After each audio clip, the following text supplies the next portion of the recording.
Kaya hindi na ito parte sa kaso. At maintindihan nyo lahat ito ngayon sa harapan ko. Kayo nakikinig.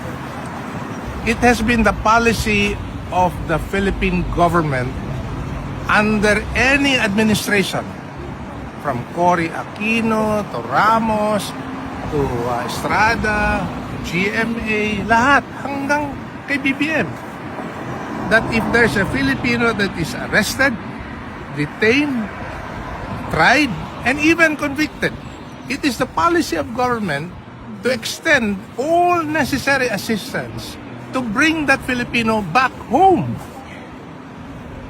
Yan. Let's talk about Sara Balabagan during the time of Ramos, and even the six who were charged with espionage in China, or the 16 or 13 people who were charged with illegal assembly in some Middle Eastern country. I forgot now.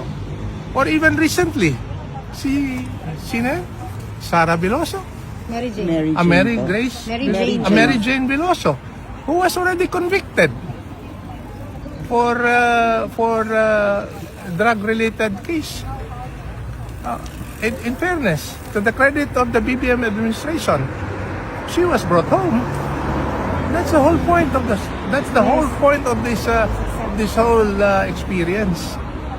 Yun yung gusto kong sabihin sa inyo lahat. Hindi lang dun sa audience nyo. Kayo dito nakikinig. That's the reason why talagang